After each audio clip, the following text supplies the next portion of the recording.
Bonjour Stéphane, voici la vidéo de ton élan qu'on a faite il y a quelques jours passés. Juste pour voir, tu peux voir la comparaison de la posture comparée à Adam Scott que j'ai mis gaucher pour l'exemple. Mais bien important, la chose la plus importante pour toi, vu que quand tu manques, que tu frappes la tige ou tu fais des shanks, beaucoup de gens pensent qu'on se lève la tête ou que c'est vraiment qu'on approche la balle. Si on regarde vraiment le fessier, la ligne que j'ai à côté sur les fesses, ok, on va partir ton élan. Tu vois que l'élan arrière est pas mal bonne quand même. Pas trop de mouvement. OK. Bon, on lève bien, la tête n'a pas trop bougé jusqu'à date. Bon, il est vraiment sur le bon plan.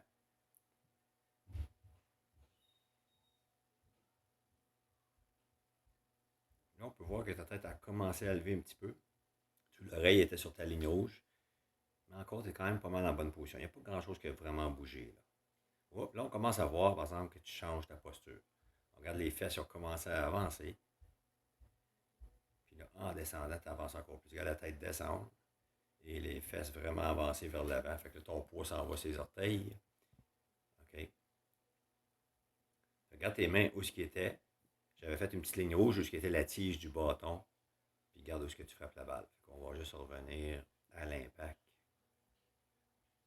Juste là. On peut vraiment voir que tu frappes vraiment avec la tige ou juste sur le bout du bâton. Ça n'a pas fait un shank, mais la balle n'a pas levé du tout. Mais juste ta position, tu as vraiment avancé dans la balle après de 4 pouces, 3-4 pouces vers l'avant. Tu peux voir les poids, il est trop sur les devant les genoux, dans les orteils. OK? Fait que c'est vraiment ça qu'il faut que tu fasses. Tu vois, la tête a baissé, tout a baissé dans le fond. Si on regarde la Scott à côté, okay, tu vas voir la ligne en arrière, surtout la ligne des fesses. Tu es en position top. Tu vois que la ligne reste toujours à la même place. Beaucoup plus de chances de revenir et faire un bon contact. Souvent, les gens pensent qu'on se lève la tête à cause qu'on ne ferait pas un bon coup, on a bougé, mais c'est vraiment, si on vient ici, tu vas voir que même après avoir frappé la balle, la tête est encore là, regarde encore la balle. Là, elle lève tranquillement les mains, release bien le bâton. Ton élan est pas mal bon, Stéphane.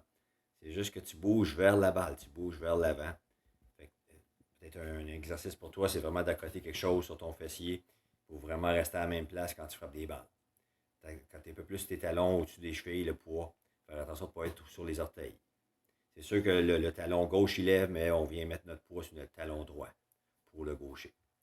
OK? Fait que tu pratiques ça parce que l'élan en général, pas mal une belle élan quand même. Si on regarde, si on voit vraiment que tu as avancé là. Si on regarde l'élan arrière, très solide, pas beaucoup de mouvement, bonne position. Bon, que le poids est plié un petit peu, ça c'est pas bien grave. Mais c'est ça qui fait beaucoup de tes coups manqués. Bonne finition même aussi. OK? On regarde Adam Scott, la finition.